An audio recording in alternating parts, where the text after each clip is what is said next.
அன்பு நண்பர்களுக்கு வணக்கம். இன்னைக்கு நம்ம சேக்கி புக் மார்க்கில் ஒரு ரொம்ப முக்கியமான ஒரு புத்தகமாக நான் இதை பார்க்குறேன். அந்த புத்தகத்தை தான் பார்க்க போகிறோம். அது என்ன புத்தகம்னா, மந்திரவாதியின் சீடன். எழுதியது யாருன்னா, ஒரு சொல்வேனியா நாட்டைச் சேர்ந்த எழுத்தாளர் இவால் பிலிசர். இதை தமிழில் அசரதா மொழிபெயர்த்திருக்கிறாங்க. சிறப்பான மொழிபெயர்ப்புன்னே சொல்லுவேன்.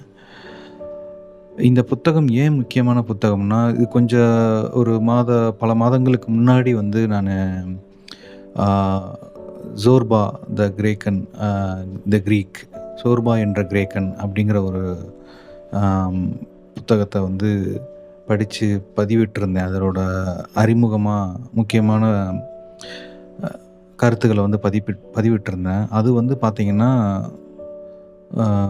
ஒரு நல்ல தத்துவம் சார்ந்த வாழ்க்கையின் புரிதல் சார்ந்த ஒரு புத்தகமாக இருந்தது. அது நிறையா பேர் அதை பார்த்து நிறையா கமெண்ட்ஸும் கூட கொடுத்துருந்தாங்க. அந்த புத்தகம் ரொம்ப பிடிச்சிருக்கு அப்படின்னு சொல்லி. அதே வகையில் அதையும் தாண்டி ஒரு நல்ல ஒரு புத்தகமாக இந்த மந்திரவாதியின் சீடன் புத்தகம் எனக்கு தோணுச்சு. சரி, வாங்க இந்த புத்தகத்தை பார்ப்போம்.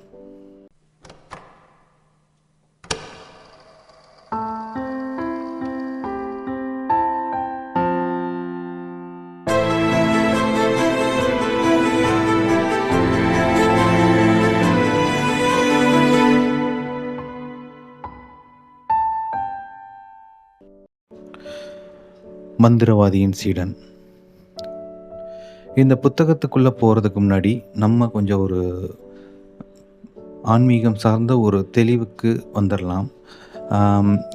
ஏன்னா இந்த புத்தகம் படிக்கிறதுக்கு முன்னாடி சில புத்தகங்களை கடந்து வந்திருக்கேன்.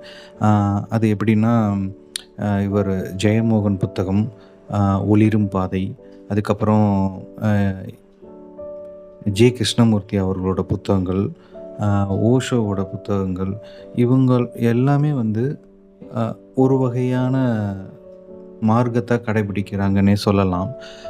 எப்படின்னா, இப்போ கடவுள் அப்படிங்கிறத நம்பிக்கைங்கிறத 2 வகையாக நம்ம பிரிக்கலாம். பொதுவாக சொல்லணும்னா, பக்தி மார்க்கம், ஞான மார்க்கம்னு சொல்லி. இப்போ பக்தி மார்க்கம்ங்கிறது எப்படின்னா, ஒரு கடவுளை உருவத்தையோ துதிப்பாடி அதை அன்பு செலுத்தி பக்தி பாடல்கள் பாடி அந்த வகையில் பக்தி மார்க்கத்தை நம்ம புரிஞ்சுக்கலாம். ஞான மார்க்கம்ங்கிறது எந்த வகையில் வருதுன்னா, நமக்குள்ளே இறைவன் இருக்கிறான் அப்படிங்கிற கான்செப்டில் அது போகுது.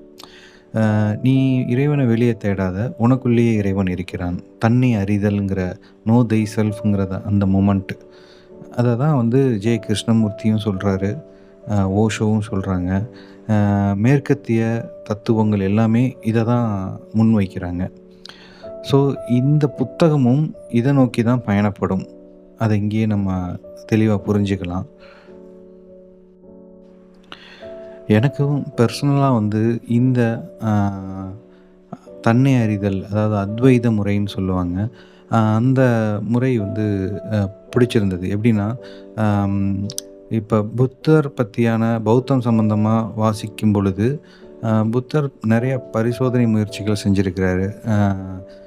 பல வகையான முயற்சிகள் செஞ்சு கடைசியாக அவர் கண்டடைந்தது தன்னை அறிதல். அந்த இதுக்கு தான் வராரு. ஸோ ஒரு லாஜிக்கலாக இருக்கிற மாதிரி தோணுது. ஸோ இந்த புத்தகம் கிட்டத்தட்ட இதை தான் சொல்ல வருது. மந்திரவாதியின் சீடன். இந்த நாவலில் கதை என்னென்னா, ஒரு ஐரோப்பிய நாட்டைச் சேர்ந்த ஒரு இளைஞன் அன்றாட ஒரு சமூக வாழ்க்கையில் ஒரு விரக்தி அடைஞ்சு ஒரு ஆன்மீகத்தை தேடி தன்னை அறிதலுங்கிறத நோக்கத்தோட இந்தியாவுக்கு வராரு. இமயமலை நோக்கி வராரு. அங்கே ஒரு குருவை தேடுறாரு. அந்த குருவை பார்த்ததுக்கப்புறம் அந்த சிஷ்யனும் குருவும் ஒரு பயணப்படுறாங்க. அந்த பயணம் தான் இந்த புத்தகமாக, இந்த நாவலாக நம்மக்கிட்ட பயணப்படும். இந்த நாவலில் கதைங்கிறது ஒரு முக்கியத்துவம் கிடையாது. ஏன்னா இது ஒரு பயணத்தின் வழியாக தத்துவத்தையும் ஆன்மீகத்தையும் கண்டடைதல் மொமெண்ட்டு தான் நடக்கும். அதுதான் முக்கியம். ஆனால் இதில் என்ன இன்னொரு ஸ்பெஷல்னால், இதில் நிறைய லேண்ட்ஸ்கேப்பை அழகாக சொல்லியிருப்பாங்க. நிறைய பனிமலைகள், பனியின் கொடூர தன்மைகளையும் இதில பார்க்க முடியும். அதுக்கப்புறம் புத்த மடாலயங்கள், அங்க இருக்கிற மக்கள்கள் இத இத வந்து நல்லா அதில வந்து சொல்லியிருப்பாங்க. அ ஸோ அந்த வகையில இந்த நாவல் வந்து ட்விஸ்ட்டு, ஒரு கதை அந்த போக்குல இருக்காது. இதன் மூலமா நம்ம வந்து ஒரு ஆன்மீகத்தை தெளிவடையலாம். தன்னை அறிதல்ங்கிற அந்த ஒரு கான்செப்ட்குள்ள நம்ம போகலாம்.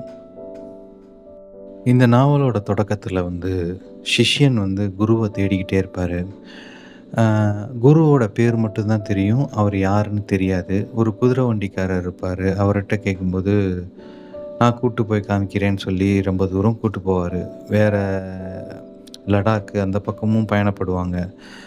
கொஞ்ச நாள் கழிச்சு தான் தெரியும். ரொம்ப கஷ்டப்பட்டு தேடினதுக்கப்புறம் தான் தெரியும். கூட இருந்தவரே குரு தான் சொல்லிட்டு. அந்த இடத்துல விரக்தியோட வந்து சிஷ்யன் கேட்பாரு, "நீங்க எங்க தான் போறீங்க?" அடிக்கடி விட்டுட்டும் போயிருவாரு குரு. "எங்க தான் போறீங்க? நீங்க ஏன் என்னைய அலைய விடுறீங்க? நீங்க தான் குரு தானே!" அப்படின்னு சொல்லி கேட்கும்போது, குரு சொல்லுவாரு, ஒரு முக்கியமான ஒரு வாக்கியமா சொல்லுவாரு. "நீங்கள் தேடுகிறீர்கள், நான் கண்டடைகிறேன்" அப்படிங்கிற ஒரு வார்த்தைய சொல்லுவாரு. இது ஒரு முக்கியமான வார்த்தைன்னே சொல்லலாம். ஏன்னா, ஆ நெறையா கடவுள் எடுத்துக்கலாம், இயற்கைன்னு எடுத்துக்கலாம். எந்த ஒரு வேர்ட் வேணா வச்சுக்கலாம். அத நம்ம தேடிக்கிட்டே இருக்கோமே தவிர, அது நம்மகிட்ட தான் இருக்குங்கிறத வந்து கண்டடையிற அந்த மொமெண்ட்ட வந்து நம்ம ரீச் ஆகுறதில்ல. நம்ம தேடிக்கிட்டே இருக்கிறோம். கடவுள், இயற்கை, வேற ஏதேதோ பெயர்கள வச்சு நம்ம தேடிக்கிட்டே இருக்கோம். அது நம்மகிட்ட தான் இருக்குங்கிறத அந்த கண்டடைதல வந்து குரு அழகா இந்த இடத்துல இந்த ஒரு வாக்கியத்தின் மூலமா சொல்லுவாரு. குரு ஒரு இடத்துல வந்து சிஷ்யன்ட்ட கேட்பாரு, "நீங்க ஏன் என் பின்னாடியே வந்துட்டுருக்கீங்க? எதற்காக என் கூடயே வரீங்க?" அப்படின்னு சொல்லி சிஷ்யன்ட்ட கேட்பாரு. அப்போ வந்து சிஷ்யன் வந்து என்ன சொல்லுவாருன்னா, "ஆ நான் மாற விரும்புறேன். எனக்கு வந்து ஒரு மன அமைதி தேவைப்படுது. ஒரு உண்மைய அறிய விரும்புறேன். அதாவது அகவிழிப்பு தேவைப்படுது." அப்படிங்கிற மாரி சொல்லுவாரு. அதுக்கு குரு வந்து அப்படியே ஒரு கன்ஃப்யூஷனா அவர பார்த்து, கிட்டத்தட்ட நீங்க சொல்றதெல்லாம் ஒரு கவிதை வார்த்தை மாரி, ஒரு உரைநடை மாரி இருக்கு. இதெல்லாம் ஒண்ணுத்துக்கும் பிரயோஜனப்படாது. நீங்க எதையுமே தேடி போகாதீங்க, கண்டுபிடிங்க அப்படின்னு சொல்லி திரும்ப அதே வார்த்தைய சொல்லி முடிக்கிறாரு. அந்த டைம் வந்து சிஷ்யனுக்கு ஒரே குழப்பமா இருக்கு. சரி இப்படி போயிட்டுருக்கும்போது, ஆ ஒரு நாள் வந்து சிஷ்யன் வந்து காலையில எந்திரிச்சு ஒரு சின்ன ஒரு உடற்பயிற்சி பண்றாரு. இத பார்க்குற குரு வந்து, "நீங்க என்ன பண்ணிட்டுருக்கீங்க?" அப்படின்னு கேட்கும்போது, "இந்த மாரி உடற்பயிற்சி பண்றேன்" அப்படின்னோனே, சரி ஒரு புலி காலையில எந்திரிக்குது. அது வந்து டெய்லியும் காலையில எந்திரிச்சோனே உடற்பயிற்சியா பண்ணுது அப்படின்னு சொல்லி குரு கேட்பாரு. அப்ப சிஷ்யன் வந்து கொஞ்சம் லைட்டா கடுப்பாயிட்டு, "புலியோட எப்படி என்னைய ஒப்பிடுறீங்க? ஏன்னா, அது வந்து அதுக்கு வந்து ஒரு 8 மணி நேரம் வேலை கிடையாது. அ குடும்பம்னு தனியா கிடையாது. சமூக கட்டமைப்பு பெருசா அதுக்கு கிடையாது. அ அதே மாதிரி அதுக்கு அ எ இறந்த காலம், எதிர்காலம் இதெல்லாம் அதுக்கு கிடையாது. ஸோ, அதோட எப்படி என்னைய வந்து ஒப்பிடலாம்?" அப்படின்னு சொல்லி சிஷ்யன் கேட்பாரு. அதுக்கு வந்து குரு வந்து சொல்லுவாரு, "புலி வந்து மையத்தில வாழுது. நீங்க தான் விளிம்புல வாழ்ந்துட்டுருக்கீங்க" அப்படின்னு சொல்லிட்டு. இதோட அர்த்தம் எனக்கு என்ன புரியுதுன்னா, மேபி இதுக்கு இப்படி இருக்கலாம்னு நான் நினைக்கிறேன். அதாவது புலி தன் மையத்தில் வாழுது. நீங்க விளிம்புல வாழ்றீங்கன்னு சொல்றாரு குரு. அப்படின்னா புலி மையத்தில் வாழுதுன்னா, அதோட வாழ்க்கைய அது சரியான மையத்தில இருந்து வாழ்ந்துட்டுருக்கு. ஆனா, நாம ஏன் விளிம்புல வாழ்றோம்னா, நாமளும் ஒரு அ அ மிருகம் மாரி தான ஒரு இயற்கையின் படைப்பு. ஆனா, நம்ம ஒரு சமூக கட்டமைப்பின் மூலமா நெறையா கத்துக்கிட்டு விளிம்புக்கு வந்துட்டோங்கிறது மட்டும் தெரியுது. எப்படின்னா, ஒரு புலிக்கு வந்து ஒரு வேப்ப மரத்த பாக்குதுன்னா, அது வந்து ஜஸ்ட் ஒரு மரம். ஆனா, நமக்கு வந்து மனிதர்களாகிய நமக்கு வந்து அதே மரத்த பார்க்கும்போது, நான் இப்ப சொல்லும்போதே அது வேப்ப மரம்னு வேற சொல்றேன். இத வந்து அந்த ஒரு மரத்த வந்து எனக்கு ஒரு அறிவால இந்த சமூகம் எனக்கு புகுத்துது. ஸோ, அத நான் பார்க்கும்போது, அந்த சமூகத்தின் பார்வையில ஒரு வரைபடமா நான் பார்க்குறேன். இயற்கையா நான் பார்க்காம, ஒரு அறிவோட நான் பார்க்குறேன். எனக்கு தெரிஞ்சு இதனால தான் மனிதன் வந்து விளிம்பு நிலைக்கு போயிடுறதா வந்து இந்த இடத்துல குரு தெளிவுபடுத்துறாரு. அதுக்கப்புறம் இந்த நாவல்ல வந்து பார்த்தீங்கன்னா, இந்த குருவுக்கும், சிஷ்யனுக்கும் ஒரு முரணாவே போயிட்டே இருக்கும். சிஷ்யன வந்து கொடுமைப்படுத்துவாரு கிட்டத்தட்ட குரு. அதில வந்து ஒரு இடத்துல பார்த்தீங்கன்னா, சடனா குரு வந்து சிஷ்யன ஒரு கம்பால அடிப்பாரு. திடீர்னு கடுப்பாயிட்டு சிஷ்யன் வந்து, "ஏன் இப்ப என்னைய நீங்க அடிச்சீங்க?" அப்படின்னு கேட்டவுடனே, சில சமயம் வந்து திடீர் நிகழ்வுகள்னால வந்து ஞான விழிப்பு நிலைக்கு போறதுக்கு வாய்ப்பு இருக்கு. அதன் மூலமா கூட ஞானம் அடையலாம்ங்கிற மாரி சொல்லுவாரு குரு. அதுக்கு சிஷ்யன் வந்து கேட்பாரு, "சப்போஸ் அதில ஞானம் அடையவில்ல, இப்ப எனக்கு எதுவுமே நிகழல. இப்ப வேற எதுவும் வழி இருக்கா?" அப்படின்னு சொல்லி சிஷ்யன் கேட்பாரு. அதுக்கு குரு வந்து ஒரு சிறப்பான ஒரு பதில அவரு சொல்லுவாரு. அது வந்து என்னன்னா, "ஒரு மெல்ல முன்னேறும் வழிதான்" அப்படின்னு சொல்லி சொல்லுவாரு. இதனால உங்களுக்கு வந்து ஒரு பெரிய திறமைகள், சிறப்பா எதுவும் நடந்துற போறதில்ல. அ அதுக்கு இன்னொரு எக்ஸாம்பிளா கிளாரிட்டியா எப்படி சொல்லுவாருன்னா, அம் பௌத்த நூல்களை வந்து நீங்க நல்லா படிச்சீங்கன்னா, பௌத்த அறிஞராகலாம். ஆனா புத்தராக முடியாது அப்படின்னு சொல்லுவாரு. புத்தர் ஆகணும்னா, அது ஒரு நிகழணும். அதற்காக காத்திருக்கணும் அப்படின்னு சொல்லுவாரு. அந்த நிகழ்வுக்காக காத்திருக்கணும். அதான் கண்டடைதல் மூமென்ட்டு. காத்திருக்க வேண்டும்னு சொல்லுவாரு. அ இந்த இடத்துல நம்ம எப்படி ஒரு அண்டர்ஸ்டாண்ட் பண்ணிக்கணும்னா, அ ஒரு செயலுக்காக காத்திருக்கிறோம். ஆ அது அதன் மூலமா வந்து ஒரு இடத்துல கண்டடைதல் மூமென்ட் வரும். அவர் சொன்ன மாரியே ஒரு புக்க வந்து நெறைய படிக்கலாம். இப்ப எக்ஸாம்பிள் ஒருத்தர் வந்து ஒரு மருத்துவரா படிக்கிறாரு. அவர் படிச்சு முடிச்சுட்டாருன்னா, அவரு அ டாக்டரா பட்டம் குடுத்துர்றாங்க. இருந்தாலும் அத வந்து அவரோட அனுபவத்தின் மூலமா ஒரு இடத்துல இம்ப்ளிமெண்ட் பண்ணும்போது, ஒரு இடத்துல ஒரு ஒரு டைம் ஒரு இது அவருக்கு ஒண்ணு நிகழும். கண்டிப்பா வந்து அந்த அனுபவத்தின் மூலமா அவருக்கு ஒரு இடத்துல ஒரு நிகழ்வு நடக்கும். கண்டடைதல் மொமெண்ட் நடக்கும். அப்பதான் அந்த இடத்துல அவர் மருத்துவராகிற தருணம் வருதுன்னே சொல்லலாம். அத தான் குருவும் இந்த இடத்துல சொல்லுவாரு. பௌத்த நூல வச்சு சொல்லுவாரு. "நீ பௌத்த நூல நல்லா படிச்சேன்னா, பௌத்த அறிஞராகலாம். ஆனா புத்தராக முடியாது. புத்தராகணும்னா அது நிகழணும். அதற்காக காத்திருக்க வேண்டும். அதுக்கு வந்து 5 நாள்ல கூட ஆகலாம். 5 நொடியில கூட ஆகலாம். இல்லன்னா 5000 வருடம் கூட ஆகலாம். அதற்காக நீ காத்துக்கிட்டு தான் இருக்கணும்." அப்படின்னு சொல்லி சிஷ்யன்ட்ட குரு சொல்லுவாரு. ஒரு இடத்துல வந்து அ அவங்க பயணம் மேற்கொண்டுட்டு இருக்கும்பொழுது, ஒரு மொமெண்ட் நடக்கும். அ ஞானம் வந்து நானும் எவ்வளோதான் முயற்சிக்கிறேன். ஆனா ஞானம் கிடைக்கிறது எப்படி? அப்படின்னு சொல்லிட்டு சிஷ்யன் வந்து ஒரு கன்ஃப்யூஷன் ஸ்டேஜ்ல குருட்ட கேட்பாரு. அப்ப குரு வந்து ஒரு சூப்பரான ஒரு விளக்கத்த டெஃபனிஷன குடுப்பாரு. ஆ நீங்க வந்து எல்லாத்தையுமே ஒரு அறிவால தேடுறீங்க. அறிவால தேடாதீங்க அப்படின்னு சொல்லி சொல்லுவாரு. ஆ புத்தருக்கும் சாதாரண மனிதனுக்கும் ஒரு வித்தியாசமுமே இல்ல. ஏன்னா, அ சாதாரண மனிதன் தான் அறியாதபோது புத்தர் அறிந்திருந்தார் அப்படின்னு சொல்லுவாரு. அதாவது அதிக அறிவு இருப்பதனாலேயே உங்களுக்கு வந்து ஞானம் தடைபடுது அப்படின்னு சொல்லுவாங்க. ஆக்சுவலா அ ஒரு தேடலுக்கு அறிவு தேவைப்படுது. ஆனா கண்டடைதல் மூமெண்ட்டுங்கிறது அறிவுக்கும் அதுக்கும் சம்மந்தம் இல்ல. ஸோ ஞானத்துக்கும் அறிவுக்கும் சம்மந்தம் இல்ல. அந்த அறிவு தான் ஞானத்துக்கு ஒரு தடையாவே இருக்குங்கிறதும் இந்த இடத்துல குரு எக்ஸ்ப்ளனேஷன் குடுப்பாரு. குரு வந்து சிஷ்யன ரொம்ப அலைய விட்டாலும், ஒரு சில இடங்கள்ல வந்து செம்ம கிளாரிட்டியும் குடுப்பாரு. ஆ இந்த இடத்துல ஒ தியானத்த பத்தியும் அவர் வந்து எக்ஸ்ப்ளைன் பண்ணியிருப்பாரு. எப்படி தியானம் இருக்கணும் அப்டின்ட்டு. இந்த தியானத்த பத்தி எக்ஸ்ப்ளைன் பண்றதுக்கு முன்னாடி, ஆ மனம்னா என்ன? மனம் எதனால உருவாகுது? அப்டிங்கிறதையும் எக்ஸ்ப்ளைன் பண்ணியிருப்பாரு. எப்டின்னா, மனம்ங்கிறது வந்து எண்ணங்களின் கூட்டமைப்புன்னு சொல்லலாம். நம்மளோட தாட்ஸோட கலெக்ஷன் தான் அந்த மனமே. ஸோ தாட்ஸ் நமக்குள்ள ஓடிக்கிட்டே இருக்கும். எண்ணங்கள் ஓடிக்கிட்டே இருக்கும். அவர் என்ன சொல்றாருன்னா, ஒரு டிராஃபிக் போலீஸ் மாரி நமக்குள்ள தோன்ற அந்த எண்ணங்கள வந்து லெஃப்ட், ரைட்டா பிரிக்க சொல்றாரு. அத தனித்தனியா பிரிச்சு, ஒரு இடத்துல அத அப்படியே நிப்பாட்டி, நிக்க வைக்க சொல்றாரு. அந்த தாட்ஸ் அப்படியே வந்து ஸ்டாப் பண்ண சொல்றாரு. பண்ண உடனே அந்த இடத்துல ஒரு அமைதி உருவாகும். அந்த அமைதி உருவாகும்போது பிரபஞ்சத்தின் கதவு திறக்கும்னு சொல்றாங்க. அப்ப என்ன ஆகும்னா, அதுக்கப்புறம் உங்கள கண்கள மூடி இருக்கும்போது, அ ஒரு ஒளி வந்து உருவகப்படுத்த சொல்றாரு.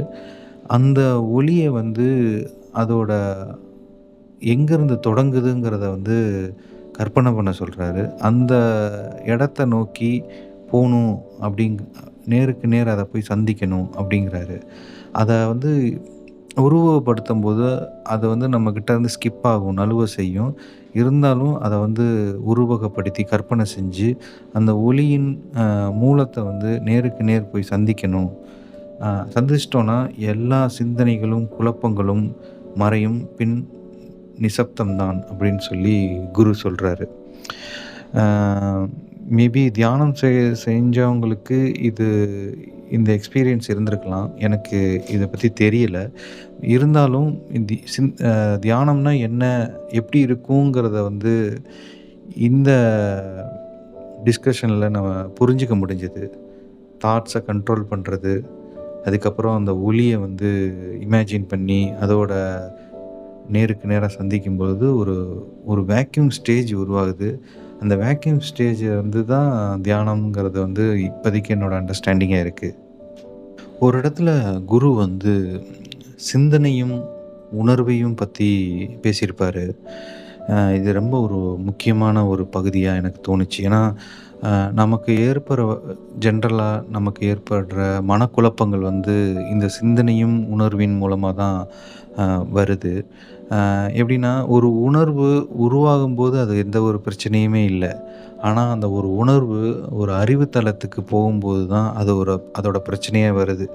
எப்படின்னா, ஒரு அன்பு வந்து ம் பொறாமையா மாறுது. காமம் தன்னுடையதா மாறுது. இந்த மாரி நெறையா உணர்வுகள் வந்து ஒரு நெகட்டிவா மாறுது. இன்னும் சொல்லப்போனா, அம் காதல் பொதுவான காதல், அன்பு இது வந்து இருக்கு. இது வந்து ஒரு உணர்வு. அழகான உணர்வு. இயற்கையா இருக்கு, வருது. ஆனா, அ இது வந்து இந்த காதல், இந்த அன்பு நம்மள விட்டு போயிடுமோ! அப்படிங்கிற மாரி ஒரு அ அறிவு செயல்படும் பொழுது, அந்த இடத்துல பிரச்சனை வருது. ஸோ, அதே மாரி சிந்தனைக்கும் இந்த பிரச்சனைகள் இருக்கு. ஸோ, இது இத இந்த இத இதெல்லாம் எப்படி நம்ம வந்து சால்வ் பண்ணலாம்? அப்படிங்கிறதையும் ஒரு சொல்யூஷன் குடுக்குறாரு. இந்த மாரி வரும்பொழுது என்ன பண்றாங்கன்னா, அந்த உணர்வு, அந்த சிந்தனைகள் வரும்பொழுது, அது அது தொடங்குற இடத்த வந்து கவனிக்க சொல்றாரு. இந்த தாட் ஒண்ணு வரும்ல. ஃபர்ஸ்ட்டு இந்த உணர்வு வரும். அதுக்கப்புறம் இந்த அறிவோட பிளெண்ட் ஆயி வரும். இது எங்கேருந்து நமக்குள்ளேயே ஒரு சிந்தனை வரும். நம்ம ஒரு உணர்வு வரும். இது எங்கேருந்து வருது அப்படிங்கிறத நம்ம உற்று நோக்க ஆரம்பிச்சோம்னா, இந்த பிரச்சனையே இருக்காதுங்கிறத வந்து சொல்றாரு. இந்த நாவல்ல குரு நெறையா இடத்துல வந்து ஆன்மீக சிந்தனைகள வந்து நெறையா சொல்லிட்டே இருப்பாரு. இந்த புத்தகம் முழுவதும் அதுதான் நிரம்பி இருக்கும். அனுபவங்கள் நிரம்பி இருக்கும். ஆ இதனால கதையின் ஓட்டத்த நான் இங்க வந்து சொல்லாம, அதோட நிலப்பரப்பு காட்சிகள், அங்கங்க என்னென்ன காட்சிகள் வந்தது, என்னென்ன அனுபவங்களுக்கு அவர் இருந்தது, அந்த விஷயங்கள நான் தவிர்த்து, அதெல்லாம் நீங்க படிச்சு தெரிஞ்சுக்கங்க. அ எனக்கு ஒரு முக்கியமா பட்ட சில ஆன்மீக சிந்தனைகள் ஹைலைட்ஸா இருந்தத மட்டும் தான் நான் இங்க சொல்லிட்டு இருக்கேன். அந்த வகையில வந்து அ குரு இன்னொரு இடத்துல சிஷ்யன்ட்ட ஒரு முக்கியமான ஒரு அறிவுரை ஒண்ணு சொல்லுவாரு. இது வந்து நமக்கு நம்மளோட வாழ்க்கையில தேவைப்படக்கூடிய ஒரு விஷயமாவும் இருந்தது.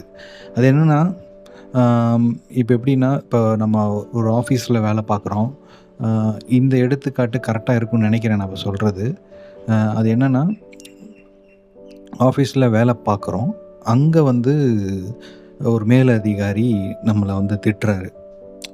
நம்ம வந்து வேலை செய்றோம்.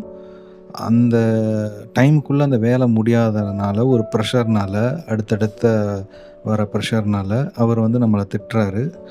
அந்த இடத்துல நம்ம வந்து இயல்பாவே கோவப்படக்கூடிய ஒரு ஆளா இருந்தோம்னா, எதிரா நம்ம திட்டுனோம்னா, நெறைய பிரச்சனைகள் அடுத்தடுத்து வந்துகிட்டே இருக்கும். இப்ப இந்த சூழ்நிலை இருக்குன்னு வச்சுக்கங்களேன். இப்ப இந்த புத்தகத்துல ஒரு அறிவுரை இருக்கு. ஆ குரு சொல்லுவாரு. அவர் என்ன சொல்றாருன்னா, "ஒன்றை அறியும் கவனத்திற்கும், அதற்கு எதிர்வினையாற்றும் நேரத்திற்கும் இடையில ஒரு இடைப்பட்ட நேரத்தில வந்து ஆ ஒரு காலம் இருக்கு. அந்த காலத்தில நீங்க எப்பயுமே உங்க பழக்கத்தின் மூலமா ஒரு செயல நீங்க புரியாமல், அ புதுசா நீங்க வந்து சிந்திச்சு அந்த இடத்துல செயல்பட்டீங்கன்னா, ஆ எதிர்வினை ஆற்றினீங்கன்னா, உங்களோட மனது வந்து இளமையுடன் இருக்கும், கபடமற்றதாக இருக்கும், தீங்கற்ற மனம் உள்ளதை உள்ளவாறு காணும்னு சொல்லுவாரு. அதாவது நிஜம் எதுவென்று, நிகழ்வது எதுவென்று, எது நிகழ்கிறதோ அதுவே உண்மையின் அழகு அப்படின்னு சொல்லுவாரு. இது கண்டிப்பா கொஞ்சம் குழப்பமா இருக்கிற மாரி தான் இருந்தது ஃபர்ஸ்ட்டு படிக்கும்போது. இது ரிப்பீட்டடா படிக்கும்போது என்ன தோணுச்சுன்னா, அ அந்த இடத்துல அ மேலதிகாரி நம்மள திட்டுறாங்க. திட்டும் பொழுது அந்த இடத்துல ஒரு அறியிறோம். அவர வந்து நம்ம திட்டுறாருங்கிறத வந்து தெரிஞ்சுக்கிறோம். ஸோ, அதுக்கு அடுத்து நம்ம வந்து என்ன பண்ணுவோம்னா, நம்மளும் ஒரு கோவப்பட்டு திட்டுவோம். ஏதோ ஒரு அவசரத்தில நான் கோபக்காரனா இருக்கிறேன்னா, நான் கோபப்பட்டு திட்டப் போறேன். ஸோ, அதுதான் எதிர்வினை. ஸோ, அவரு திட்டுறாருங்கிறத அறிஞ்ச அந்த நொடிக்கும், நான் திரும்ப திட்டப் போறேங்கிற அந்த ஒரு நொடிக்கும் இடையில ஒரு காலம் இருக்கு. அந்த காலத்தில எப்பயுமே என்னோட பழக்கத்தில கோபம்னு ஒண்ணு இருக்கு இல்லையா? அந்த கோபத்த தவிர்த்து, புதுசா ஒரு எதிர்வினைய நம்ம வந்து பயன்படுத்துனோம்னா, அந்த இடத்துல இது இல்ல. இவர் வந்து சொல்றது சரியா இருக்கலாம், தப்பா இருக்கலாங்கிறத வந்து ஒரு பகுப்பாய்வு பண்ணிட்டு, அந்த இடத்துல சடனா எதிர்வினை ஆற்றாம, கொஞ்சம் கால இடைவெளி விட்டு, அந்த இடத்துல பொறுமையா போனோம்னா, அந்த இடத்துல ஒரு பிரச்சனைய வந்து வர சூழல வந்து தவிர்க்கலாம். கிட்டத்தட்ட அத தான் சொல்றாரு. புதுசா ஒரு எதிர்வினைய நம்ம ஆற்றணும்னா, அங்க வந்து தேவையற்ற சிந்தனைகள் வந்து அவாய்ட் பண்ணலாம். அம் நிஜம் எதுங்கிறத வந்து நம்ம புரிஞ்சுக்கலாம். அந்த ஒரு கேப்ல. எது நிஜம், எது நிகழ்கிறது அப்படிங்கிறத உண்மைய நம்ம வந்து தெரிஞ்சுக்கலாங்கிறாரு குரு. ஒரு இடத்துல வந்து சிஷ்யன் வந்து கேட்பாரு. அ என்னோட சமூகம் வந்து என்னைய வற்புறுத்துது. ஆசைப்படுங்குது. அதுக்கப்புறம் அத சொந்தமாக்குங்குது. அதுக்கப்புறம் அதனுடன் உன்னை பிணைத்துக்கொள் அப்படின்னு சொல்லுது. இதுதான் என்னோட சொசைட்டி என்னைய ஃபோர்ஸ் பண்ணி செய்ய வைக்கிது. ஆமா.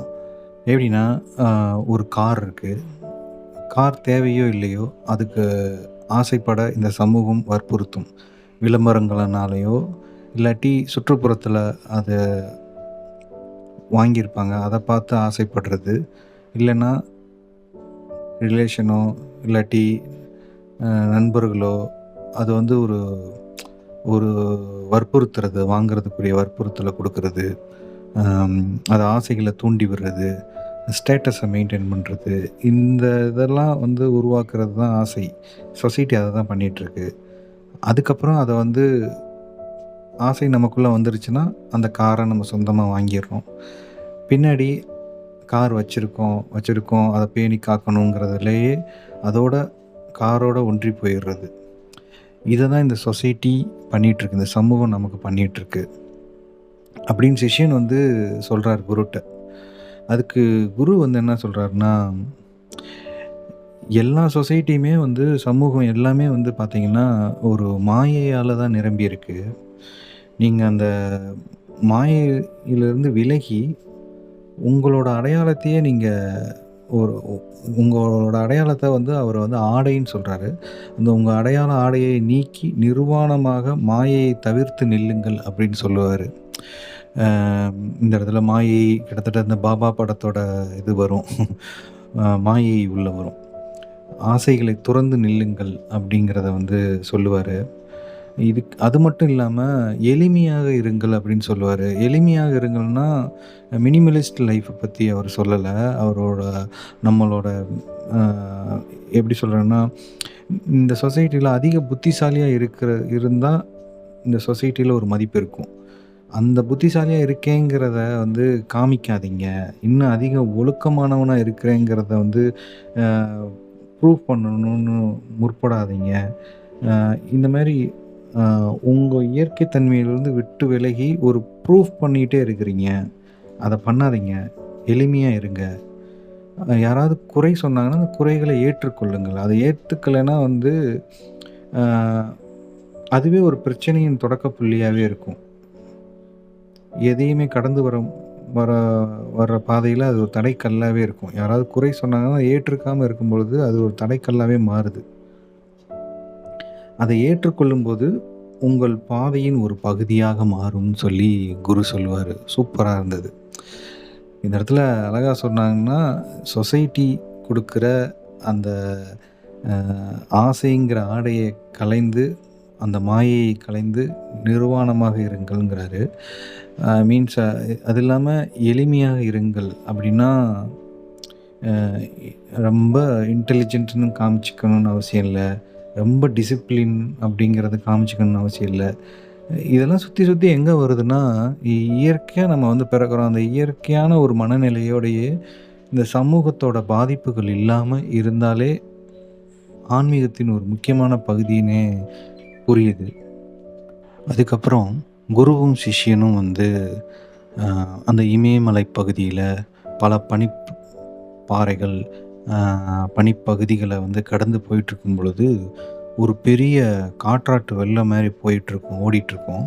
அதுக்கு மேல ஒரு அ அ தொங்கு பாலம் மாரி இருக்கும். ம்.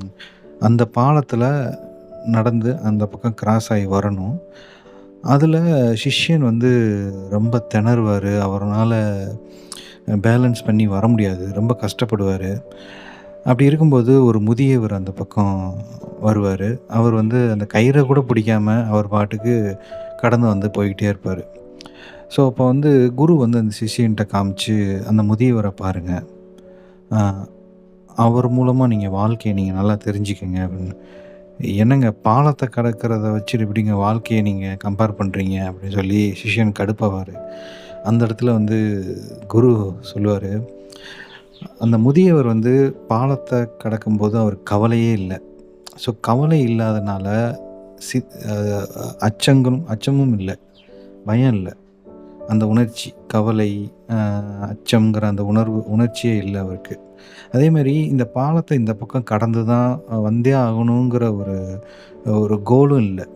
இ இ ஒரு இந்த மாரி ஒரு எண்ணமும் இல்ல. இந்த கடந்தே ஆகணுங்கிற ஒரு பெரிய ஒரு அ தீவிர எண்ணமும் கிடையாது. அவர் பாட்டுக்கு கடந்து வராரு. ஸோ, அப்படி கடந்து வரும்பொழுது, அவரோட ஆன்மாவும், உடலும் ஒரே மாரி பேலன்ஸ்டா இருக்கிறனால, அவர் ஈஸியா கயிற கூட பிடிக்காம கடந்து வந்துட்டாரு.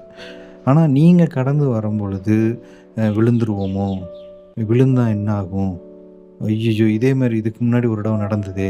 இந்த மாரி எதிர்காலம், கடந்த காலம், அ போய் சேருவோமாங்கிற ஒரு கேள்வி, பயம், உணர்ச்சி, பல எண்ணங்கள் இதையெல்லாம் ஒரு மூட்டையா தூக்கிட்டு வந்தீங்கன்னா, கடக்கவே முடியாது. இதே போல தான் வாழ்க்கையும் நீங்க கடந்து வரணுங்கிறத வந்து செம்மையான ஒரு எடுத்துக்காட்டா இந்த இடத்துல குரு வந்து எக்ஸ்ப்ளைன் பண்ணியிருப்பாரு. எனக்கு எது ரொம்ப பிடிச்சிருந்ததுன்னா, இது உண்மதானே. ரொம்ப ஒரு ஸ்ட்ரெஸ்ஸான ஒரு டைம்ல, ரொம்ப கிரிட்டிக்கலான ஒரு சிச்சுவேஷன்ல, ஒரு டப்பாக்குள்ள மாட்டுன மாரி ஒரு பாக்ஸ்ல இருப்போம். அ அ அப்போ வந்து நம்ம அந்த பாக்ஸ விட்டு டக்குன்னு வெளிய வந்துட்டு, எல்லாத்தையுமே துறந்த நிலையில ஒரு மனத வச்சுட்டு, அதுக்கப்புறம் ஒரு திரும்ப நீங்க அதில செயல்பட்டோம்னா, ஒரு தெளிவோட இருக்கலாங்கிறது எனக்கு தோணுச்சு. இந்த புத்தகத்தில ஒரு பகுதி இருக்கு. அந்த பகுதிக்கு நானே ஒரு பேர் வைக்கலான்ட்டு இருக்கேன். கோல். கோல் வந்து ரொம்ப முக்கியமா? அப்படிங்கிற ஒரு கேள்விய வந்து சிஷ்யன் வந்து வைப்பாரு. அது சிஷ்யன் வந்து கேட்பாரு. சொல்லப்போனா என்ன சொல்லுவாருன்னா, அ "எந்த ஒரு இலக்கையும் நோக்கியும் போகாத" அப்படின்னு சொல்லி குரு சொல்லுவாரு. "உன்னோட ஆன்மாவ சுதந்திரமா விடு" அப்படிங்கிறத தான் குரு சொல்லிட்டே இருப்பாரு. அப்போ வந்து சிஷ்யன் வந்து ஒரு கொஸ்டின் கேட்பான். பிராக்டிகலா இந்த சொசைட்டில இருக்கிறவங்க அந்த பிராக்டிகல் கேட்பாங்க. "ஒரு இலக்கற்ற வாழ்க்கைய என்னால வாழவே முடியாது. எனக்கு பயமா இருக்கு. இலக்கே இல்லைன்னா என்னால வாழவே முடியாது." அது ஏதோ ஒரு மரத்துல இருந்து உதிர்ந்த இலைய காத்து அடிச்சுட்டு போற மாரி, அ ஏதோ போன போக்குல போயிடும். ஸோ இலக்கு இருக்கணும் இல்லையா? இலக்கு இருந்தா தானே சர்வைவே பண்ண முடியும். நம்ம அத ரீச் பண்ண முடியும். அப்படின்னு சொல்லி சிஷ்யன் சொல்லுவாரு. அப்போ வந்து குரு சொல்லுவாரு, அப்பன்னா நீங்க வந்து காற்ற வந்து நம்பவில்லை. அ அ உங்களுக்கு தேவ வந்து ஒரு டைம் டேபிள், அதுக்கப்புறம் ஒரு ஜன்னலோர ட்ரெயின் ஷீட்டு, அதுக்கப்புறம் ஒரு மொபைலு, ஒரு லேப் இந்த மாரி நமக்கு சொசைட்டி யூஸ் பண்ணுறதெல்லாம். இதுதான் உங்களுக்கு தேவை. அ உங்களுக்கு வந்து சுதந்திரமா இருக்கணும்னு சொல்லிட்டு ஒரு அ அ உங்க ஆன்மா இருக்கணும்னு சொல்லி நான் உங்கள வழி நடத்துறேன்.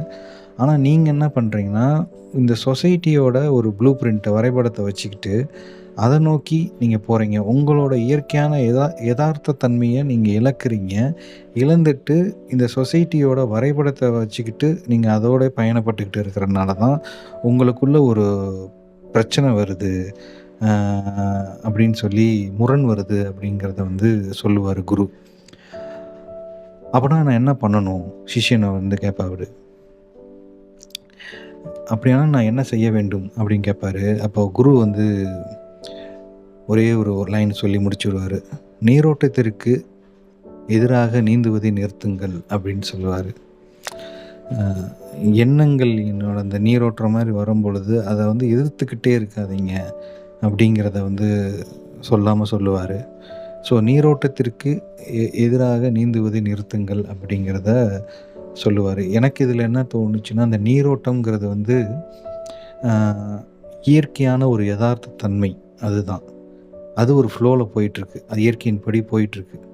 இயற்கை எப்படி அதோட பூலோக அமைப்பு, லேண்ட்ஸ்கேப் இருக்கோ, அதுக்கேத்த மாரி ஃப்ளோல அந்த நீர் ஓட்டம் வந்து ஓடிட்டுருக்கும். இதுக்கு நடுவுல நம்ம இந்த சொசைட்டியோட அ நீட்ஸ வந்து பல கற்களாவும், அணைகளாவும் வச்சுக்கிட்டே இருந்தோம்னா, அந்த ஃப்ளோ வந்து தடைபடும் இல்லையா? அததான் ஒரு குரு அழகா சொல்றாரு. இயற்கையான ஒரு எதார்த்த தன்மை நம்மகிட்ட இருக்கு. அத நம்ம இழந்துக்கிட்டே இருக்கோம். இந்த சொசைட்டியோட நீட்ஸ ஃபுல்ஃபில் பண்றதுக்காக ஒரு கோல ஃபிக்ஸ் பண்ணிட்டு, அங்க வந்து நம்ம அந்த நீரோற்றத்துக்கு எதிராக நம்ம வந்து வினைபுரிகிறோம் அப்படிங்கிறத வந்து சொல்லுவாரு. இது ஆன்மீகத்தின் பார்வையில நம்ம பார்க்கணும். குரு, சிஷ்யவும் இன்ட்ராக்ஷன் வந்து இன்ட்ரஸ்டிங்கா போக போக போயிட்டே இருக்கும். ஏன்னா, அ நாம வந்து இத படிச்சுக்கிட்டு இருக்கும் பொழுதே, அ நாம எந்த அளவுக்கு வந்து இந்த சமூக சூழலால மாட்டிக்கிட்டு ஒரு இயற்கை தன்மையிலேருந்து விலகி இருக்கோங்கிறத உணர முடியும். அ அறிவு அதிகமா சேகரிக்கிறதுனாலே வந்து எந்த அளவுக்கு வந்து ஒரு இயற்கை தன்மையிலேருந்து விலகி போயிருக்கோங்கிறதையும் உணர முடியும். ஆனா அறிவினால மட்டுமே வந்து ஞானத்தை அடையாம இருக்கிறோன்னு மட்டும் இல்ல. இன்னொரு இதையும் குரு சொல்லுவாரு. எப்படின்னா, அ ஒரு விவசாயி சரியான காலத்தில் பயிரிட்டு, சரியான காலத்தில் அத அறுவடை செய்கிறான். அதுக்கு முன்னாடியும், பின்னாடியும் அவசரப்பட்டு எந்த செயலையும் செய்றதில்ல. ஸோ, காலம் வந்து ரொம்ப முக்கியமானது. காலத்த வந்து அவசரப்பட்டு பண்ணாலும் ஞானம் அடைய முடியாது. அறிவு எப்படி தடையோ, அதேபோல காலமும் தடையாயிடும் ஞானம் அடைவதற்கு அப்படிங்கிறத வந்து சொல்லியிருப்பாரு. இத கேட்டவுனே சிஷ்யன் வந்து, எனக்கு கொஞ்சம் கிளாரிட்டி கிடைக்கிற மாரி இருக்கு. ஒரு அடுத்த ஸ்டெப்பு எடுத்து வைக்கலான்னு நெனைக்கிறேன். அது வேற எங்கேயோ ஒரு ஸ்டெப்ப எடுத்து வைக்கிறேன். எனக்கு புரிய மாட்டேங்குது அப்படிங்கிறது வந்து சிஷ்யன் சொல்லுவாரு. அப்போ வந்து குரு வந்து சிம்பிளா ஒரு 3 விஷயத்த சொல்லுவாரு. ஃபர்ஸ்ட்டு நீங்க வந்து அறிவ வந்து விலக்கி வைங்க 1. 2வது உங்களோட உள்ளுணர்வு இன்ஸ்டிங்க்ட் ஒண்ணு வரும் இல்லையா? அதோட அறிவ வந்து மிங்கிள் பண்ணாதீங்க அப்படின்னு சொல்லுவாரு. அதுக்கப்புறம் 3வது வந்து இ நம்மளோட இயற்கையான எதார்த்தத்தை நேரடியாக பார்க்க சொல்லுவாரு. அத உணரவும் செய்ய சொல்லுவாரு. அந்த எதார்த்தத்த வெளிப்படையா இருக்கணும்னு சொல்லுவாரு. அதான் 3 விஷயத்த சொல்றாரு. ஒண்ணு வந்து நம்மகிட்ட இருக்கிற அறிவ விலக்கி வைக்கணும். அதுக்கப்புறம் நமக்குன்னு ஒரு உள்ளுணர்வு ஒண்ணு வரும். அந்த உள்ளுணர்வ வந்து அறிவோட மிங்கிள் பண்ணாதீங்க, கலக்காதீங்க அப்படின்னு சொல்லுவாரு. 3வது வந்து எதார்த்தமான உணர்வோட இருங்க அப்படிங்கிறத சொல்லியிருப்பாரு. இந்த 3ம் ரொம்ப முக்கியங்கிறத இந்த புத்தகத்துல அடிக்கடி சொல்லிட்டே வருவாரு குரு. இந்த பகுதியிலயும் அத சொல்லியிருப்பாரு. இப்ப இந்த புத்தகத்துல ஒரு பகுதி இருக்கு. அதுக்கு நான் வந்து நிலவும் பரம்பொருளும் அப்படின்னு ஒரு பேர் வைக்கிறேன். ஏன் இத அப்படி சொல்றேன்னா, இந்த புத்தகத்திலே ரொம்ப ரொம்ப ரொம்ப எனக்கு பிடிச்ச ஒரு பகுதியா இத சொல்லலாம். ஏன்னா, தன்னை அறிதல் அப்படிங்கிற ஒரு கான்செப்ட்டுக்கு ஒரு அழகான ஒரு விளக்கமா இருக்கும். தத்துவமசின்னு கூட சொல்லுவாங்க. "நீ தான் நான், நான் தான் நீ, உனக்குள்ளே நான் இருக்கிறேன். அகம் பிரம்மாஸ்மி." அதாவது கடவுளும் உனக்குள்ளேயே ஒரு கடவுள் இருக்கிறாருங்கிறது தான் சிம்பிள். அத பல வார்த்தைகள்ல நமக்கு கிடைக்குது. அதுக்கு அழகான ஒரு விளக்கம் வந்து இந்த புத்தகத்துல இந்த பகுதியில இருக்கும். எப்படின்னா, குரு வந்து சொல்லுவாரு, ஆ ஒரு நாள் நைட்டு வந்து ஒரு டென்ட் போட்டு படுத்திருப்பாங்க. ஃபுல் இருட்டா இருக்கும். அங்க வந்து அ நல்ல பௌர்ணமி நிலவு இருக்கும். அந்த நிலவு மேல வானத்தில தெரியும். கீழ வந்து பார்த்தீங்கன்னா, நிறைய குட்டைகள் மாரி அங்கங்க நீர் தேங்கி இருக்கும். அந்த நீர் தேக்கத்திலயும் நிலவு வந்து ரிஃப்ளெக்ட் ஆகும். தெரிய தானே செய்யும். வான்ல இருக்கிறது தண்ணீல தெரியும். இப்ப வந்து குரு வந்து என்ன பண்ணுவாரு, ஒரு சிஷ்யன்ட்ட கூப்பிட்டு காமிச்சு ஒரு கல்ல தூக்கி அந்த ஒரு குட்டையில போடுவாரு. அப்போ வந்து அதில வந்து கலங்களாகி அந்த நிலவு வந்து உருவம் குலைந்து மறைஞ்சு போயிடும். அப்போ வந்து இது மூலமா என்ன தெரியுது அப்படின்னு கேட்டுட்டு அதுக்கு ஒரு விளக்கம் சொல்லுவாரு குரு. இப்ப அந்த வானத்துல இருக்கிற நிலவ நீ வந்து ஒரு கடவுள்னு எடுத்துக்க, இயற்கைன்னு எடுத்துக்க, பரம்பொருள்னு எடுத்துக்க, என்ன வேணாலும் நீ எடுத்துக்கோ. கீழ இருக்கிற அந்த நீர்த்தேக்கங்கள் இருக்கு இல்லையா? அதுதான் நம் மனதுன்னு வச்சுக்கோங்க. இது 2ம் ஒரே அலைவரிசையில இருந்துச்சுன்னா, ஒரே ஃப்ரீக்வன்சியில இருந்துச்சுன்னா, அங்க இருக்கிற நிலவு, இங்க இருக்கிற அந்த மனதிலயும், அதாவது நீர்த்தேக்கத்திலயும் ரிஃப்ளெக்ட் ஆகும். அவ்வளோதான். சிம்பிளா முடிச்சுட்டாரு. இதுல அறிவு, காலம் இது மாரியான எக்ஸ்ட்ரா சில இந்த சொசைட்டி குடுக்குற அழுத்தத்தில, இதெல்லாம் மூலமா இந்த எதார்த்தத்த இயற்கையின் எதார்த்தத்த மீறி இருக்கும் பொழுது, அதான் கல்லா வந்து விழுந்து கலக்கம் அடைஞ்சு, அந்த கடவுள் வந்து நிலவு என்னும் கடவுள் வந்து அந்த நீர்த்தேக்கத்தில ரிஃப்ளெக்ட் ஆகாமயே இருப்பாரு. அவ்வளோதான். இதுலருந்து நல்லா தெரிஞ்சுக்கங்க. அந்த கடவுள்ங்கிறது ஒண்ணு இருக்கோ இல்லையோ, ஆனா அந்த ஃப்ரீக்வன்சிய உள்வாங்க முடியுங்கிறத வந்து அழகா எடுத்துக்காட்டா சொல்லியிருப்பாரு. இந்த பகுதி ரொம்ப ரொம்ப எனக்கு ரொம்ப பிடிச்ச பகுதி. இந்த புத்தகத்தில வந்து தாந்திரீகத்த பத்தியும் எக்ஸ்பிளைன் பண்ணியிருப்பாங்க. நான் இத படிக்கும்போது தாந்திரீகம்னு படிக்கும்போதே ஏதோ ஒரு பில்லி சூனியம்ங்கிற மாரியானலாம் ஒரு அர்த்தத்தில அந்த வார்த்தை இருந்த மாரியே எனக்கு ஒரு ஃபீல் ஆச்சு. அதனால நான் தாந்திரீகம்ங்கிறத நான் எடுத்துட்டு இந்த இடத்துல நான் ஆன்மீகம் கூட நான் யூஸ் பண்ணிக்கிறேன். அ அது இந்த இடத்துல என்ன மாரியான அ செயல்படுதுங்கிறத அழகா சொல்லியிருப்பாங்க. அ உங்களுக்குன்னு ஒரு நீங்க பார்க்குற உலகம் வந்து பார்த்தீங்கன்னா, இந்த சமுதாயம் ஒரு அறிவுசார் சூழ்நிலையில இருக்க சொல்லுது. இவ்வளவு ஒழுக்கத்துடன் இருக்க சொல்லுது. இவ்வளோ ஆசைகளுடன் இருக்க சொல்லுது. அ இ இ உலகம் மாறிக்கிட்டே இருக்கு. அதுக்கேத்த மாரி ஓட சொல்லுது. ஸோ இந்த உலகத்த அவர் உலகம்னே சொல்லல குரு. அவர் உலகம்னு சொல்றது வந்து எதுன்னா, உங்களுக்குள்ள ஒரு எண்ணங்களும், உணர்வுகளும் இருக்கும் இல்லையா? அ அதாவது எப்படின்னா, உங்களுக்குன்னு ஒரு டிசிப்ளின் இருக்கும். உங்களுக்குன்னு ஒரு ஒரு எண்ண ஓட்டங்கள் இருக்கும். இதெல்லாம் தான் உலகம்னு சொல்றாரு. அந்த உலகத்தோட நீங்க மோதிட்டு இருக்காதீங்க. அந்த மோதுறத அவாய்ட் பண்றது தான் ஆன்மீகம் அப்படிங்கிறதுங்க. எப்படின்னா, உங்கள் எண்ணத்துக்குள்ள அ ஆ ஆன்மீகங்கிறது கிட்டத்தட்ட ஒரு மரப்பாச்சி பொம்மைங்கிற மாரி சொல்றாரு. மரப்பாச்சி பொம்மைங்கிறது எப்படின்னா, இப்படி தள்ளி விட்டீங்கன்னா, திரும்ப அப்படியே வந்து அதே பொசிஷன்ல வந்து நிக்கும். ஆன்மீகமும் அதேதான். உங்களோட உலகத்துக்குள்ள சில எண்ண ஓட்டங்கள், உணர்வுகள் இருக்கும். அது எப்படி இந்த சொசைட்டி கலைச்சாலும், திரும்ப திரும்ப அதே இடத்துக்கு வந்து நிக்கிறது தான். திரும்ப அதே ஐடியல் பொசிஷனுக்கு வந்து நிக்கிறது தான். கிட்டத்தட்ட அந்த ஓடுற நதி போல, காற்று போல எதார்த்தமா இருக்கிறது தான் இந்த இடத்துல ஆன்மீகத்துக்கு ஒரு அழகா விளக்கம் சொல்றாரு. உங்களுக்குள்ள ஒரு முரண் இல்லாம இருங்க. எண்ண ஓட்டங்கள்ல எதிர்வினை ஆற்றாம இருங்கங்கிறது தான் குரு சொல்லுவாரு. இந்த நாவல்ல இன்னொரு முக்கியமான பகுதி வந்து சுவாச பயிற்சிய பத்தி அ குரு எக்ஸ்பிளைன் பண்ணுவார் சிஷ்யன்ட்ட. எப்படி சுவாச பயிற்சி பண்ணணும்னா, அ சுவாசத்த கட்டுப்படுத்தலைன்னா, உங்க மனத கட்டுப்படுத்த முடியாது. ஸோ மனத கட்டுப்படுத்தினா தான் மகிழ்ச்சியா இருக்க முடியும். மகிழ்ச்சினா என்னன்னா, கணத்துல முழுதா நீங்க வந்து அறிஞ்சு இருக்கிறது தான் மகிழ்ச்சிங்கிறத எக்ஸ்பிளைன் பண்ணுவாரு. So live in the present இந்த நொடியில இருக்கிறது தான் மகிழ்ச்சி. மனம் அதுக்கேத்த மாரி அலை ஓட்டங்கள் இல்லாம அந்த இடத்துல இருக்கணும். ஸோ ரொம்ப குழப்பாம சொல்லணும்னா, அ அவர் என்ன சொல்றாருன்னா, ஒரு நுரையீரல சுவாச பயிற்சியின் மூலமா சுத்தப்படுத்துற மாரி கற்பனை பண்றாரு.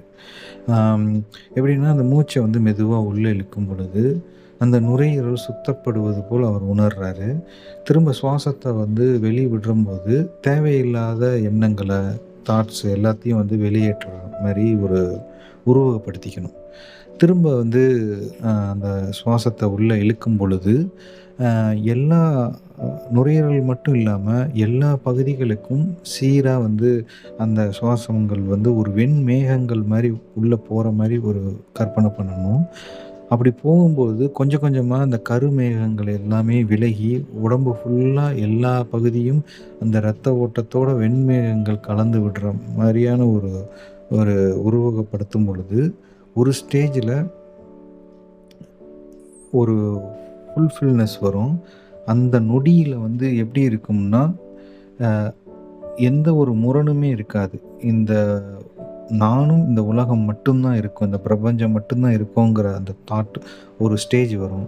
அந்த இடத்துல எந்த ஒரு முரணும் கிடையாதுன்னு சொல்லி சூப்பரா எக்ஸ்பிளைன் பண்ணியிருப்பாரு, சுவாச பயிற்சிய பத்தி. ஒரு நாள் வந்து குரு ஒரு 2, 3 சிஷ்யர்கள கூப்ட்டு அ ஒரு இடத்துல இருந்து ஒரு மூட்டைகள தூக்கிட்டு போய் மாவு மூட்டைகள் தூக்கிட்டு போயிட்டு, இன்னொரு இடத்துல படிக்கட்டின் மேல ஏறி போயி அங்க வச்சுட்டு வரணும். இதுதான் அவங்களோட வேலையா குடுத்துருக்குறாங்க. ஸோ, அதில ஒரு 3 சிஷ்யர்கள் பண்றாங்க. அதில வழக்கமா 2 பேர் வந்து கொஞ்சம் வேகமா பண்ணிட்டுருக்குறாங்க. பின்னாடி நம்ம சிஷ்யன் வந்து என்ன பண்றாப்டின்னா, அவங்கள பார்த்துட்டு அவங்க அளவுக்கு பண்ண முடியல அப்படின்னு சொல்லிட்டு டயர்டாயி கீழயே விழுந்துர்றாரு. அப்போ வந்து குரு அந்த இடத்துல வந்து கூப்பிட்டு சொல்றாரு, "ஆக்சுவலா நீ வந்து ஒரு இடத்துல தப்பு பண்ற. அ நீ வந்து கோல பார்க்குற. இந்த கோல பார்க்குற. நான் அவங்கள விட அதிகமா நான் போய் நெறைய வைக்கணும் அப்படிங்கிற அந்த கோல பார்க்குற. நீ உன்னோட ப்ராசஸ என்ஜாய் பண்ண மாட்டேன்ற. உன்னோட கோல் எல்லாமே கோல் வச்சு போறதும் தவறு. அது இல்லாம நீ உனக்கு முன்னாடி போற 2 பேர் உன்னைய விட அதிகமா வேகமா போறாங்கங்கிற ஒரு தாட் மட்டும் தான் உனக்குள்ள ஓடிட்டே இருக்கே தவிர, நீ எடுத்துட்டு போற அந்த மூட்டைய பத்தியும், நீ எடுத்துட்டு போற அந்த ப்ராசஸ பத்தியும் உனக்குள்ள ஓட மாட்டேங்குது. அத திங்க் பண்ணு. இன்னொரு ஐடியா சொல்றேன். இப்ப இந்த மூட்டை இன்னும் கொஞ்சம் எடை குறைவா இருக்குங்கிறத நெனச்சுக்க. இவ்வளோ நேரத்துக்குள்ள வைக்கணுங்கிற மாரி நெனச்சுக்காத. நீ பாட்டுக்கு போயிட்டே இரு. அப்படின்னு சொல்லி சொல்லுவாரு. அப்படி பண்ணும்போது இன்னும் அதிக மூட்டைகள வந்து அந்த சிஷ்யன் வந்து வப்பாரு. இதன் மூலம் என்ன சொல்லுவாருன்னா குரு, நீங்க செயல செய்யும் பொழுது ஃபர்ஸ்ட்டு கோல பெருசா கான்சன்ட்ரேட் பண்ணாதீங்க. உங்களோட ப்ராசஸ என்ஜாய் பண்ணுங்க. ஒரு தோனி சொல்றதும் அதேதான். இத அடிக்கடி சொல்லுவாங்க. அந்த கோல கான்சன்ட்ரேட் பண்ணாம ப்ராசஸ என்ஜாய் பண்ணுங்க. அது இல்லாம உங்களோட கூட பயணிக்கிற மத்த ஆட்களையும், அவங்களோட கோலையும் ப்ராசஸையும் நீங்க பார்த்துக்கிட்டு, உங்களுக்குள்ள ஒரு அழுத்தத்த உண்டாக்கிட்டு இருக்கக்கூடாது. உங்களோட செயல்கள நீங்க கவனமா செய்யுங்க.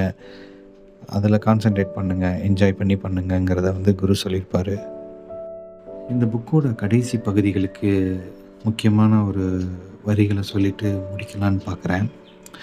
குரு வந்து சில குவாட்ஸ் சொல்லியிருப்பாரு.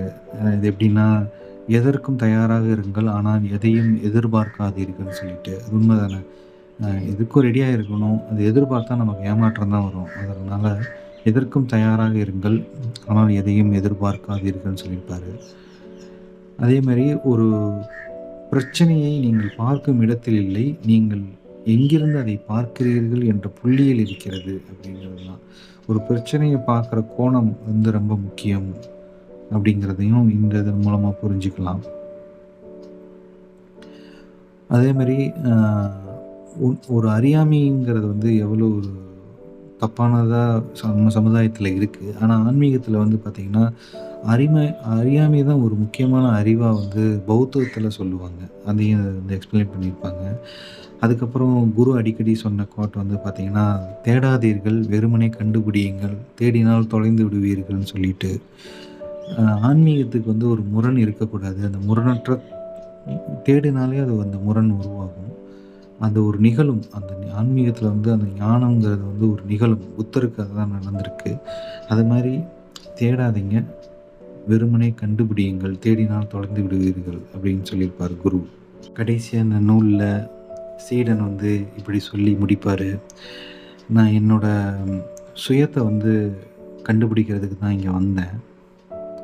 ஆனா, இங்க வந்த பிறகு தான் தெரிஞ்சது, என் சுயம் இல்லாம நான் இருக்க முடியாது அப்படிங்கிறத நான் புரிஞ்சுக்கிட்டேன். இன்னும் நல்லா சொல்லணும்னா, நான் என்ன புரிஞ்சுக்கிட்டேன்னா, நான் என்னை ஏற்றுக்கொள்ள வேண்டும் என்பதல்ல அந்த ரகசியம். நான் என்னை புறக்கணிக்க முடியாது என்பதுதான் அந்த ரகசியம். இத நான் திரும்ப வாசிக்கிறேன். நான் என்னை ஏற்றுக்கொள்ள வேண்டும் என்பதல்ல அந்த ரகசியம். நான் என்னை புறக்கணிக்க முடியாது என்பதுதான் அந்த ரகசியம் அப்படின்னு சொல்லிட்டு சீடன் ஒரு கிளாரிட்டியோட கிளம்புவாரு. எப்படின்னா, நான் என்னை ஏற்றுக்கொள்ள வேண்டும் என்பதில் அந்த ரகசியம்ங்கிறது வந்து எப்படின்னா, இது உனக்கு உன்னைய நீ வந்து கடைசியில இந்த நீ ஏத்துக்கிட்டு தான் ஆகணும் அப்படிங்கிறத வந்து சொல்லி முடிக்கல இந்த நூல்ல. அதையும் அவர் அப்படி சொல்லவும் இல்ல, புரிஞ்சுக்கவும் இல்ல. ஆனா, உன்னைய நீ புறக்கணிக்க முடியாது. ஸோ, நீ உன்னைய வந்து அந்த ஃப்ளோல நீ போயிடு. உன்னை புறக்கணிக்காம அந்த ஃப்ளோல போயிடுங்கிறத வந்து ஒரு அண்டர்ஸ்டாண்டிங்கில இருப்பார் சிஷ்யன். ஸோ, இந்த புக்கு வந்து ம் என்னால முடிஞ்ச அளவு ஒரு ஹைலைட்ஸான விஷயங்கள அ சொல்லியிருக்கேன். சில இடங்கள் குழப்பமாவும் இருந்திருக்கும். அம் உங்களோட கண்கள் மூலமா அத படிங்க. உங்களுக்கு இன்னும் நெறைய கிளாரிட்டி கிடைக்கும். நான் சொன்ன விதம் கொஞ்சம் முன்ன பின்ன இருந்தாலும், அ இந்த புத்தகத்த முக்கியமா படிக்கணுங்கிற ஒரு ஆர்வத்தில இத கொஞ்சம் அதிகமாவே குறிப்புகள் எடுத்து, இத வந்து நான் சொல்ல முயற்சி பண்ணியிருக்கிறேன்.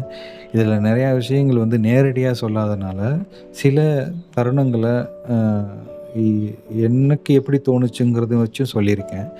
ஸோ, எப்பயுமே ஒரு புத்தகத்தை நான் படிக்கும் பொழுது, அ யாருனாலும் சரி, அதில முழுமையா எடுத்துக்க முடியாது. நீங்க அதையும் ஒரு பகுப்பாய்வு பண்ணுங்க. அந்த வகையில இந்த புத்தகத்த ஒவ்வொருத்தரும் தனியா வாங்கி படிங்க. இது வந்து ஒரு முக்கியமான புத்தகம்னு சொல்லுவேன். நெறைய விஷயங்கள் இருக்கும். ஒவ்வொரு பக்கம் தாண்டும் பொழுதும், அ ஒரு ஆன்மீகத்தின் சிந்தனைய தூண்டிட்டே இருப்பாங்க. அந்த குருவும், சிஷ்யனின் உரையாடல் வந்து தூண்டிக்கிட்டே இருப்பாங்க. இந்த வருடத்தில நெறையா புத்தகங்கள் படிக்கிறேன், படிக்க போறோம். அதில இது ரொம்ப ஒரு முக்கியமான ஒரு லேண்ட்மார்க்கான ஒரு புத்தகம்னு எனக்கு தோணுச்சு. அதுக்கு தான் கொஞ்சம் நேரம் அதிகமாயிருக்கும்னு நெனைக்கிறேன். இருந்தாலும் பரவால்ல. இந்த புத்தகம் பதிவு பண்ணணும். முக்கியமான ஹைலைட்ஸ பதிவு பண்ணணும். இத அனைவரும் வாங்கி படிங்க. இந்த புக்கு வாங்கக்கூடிய அந்த புக்கோட லிங்க்கும் நான் போடுறேன்.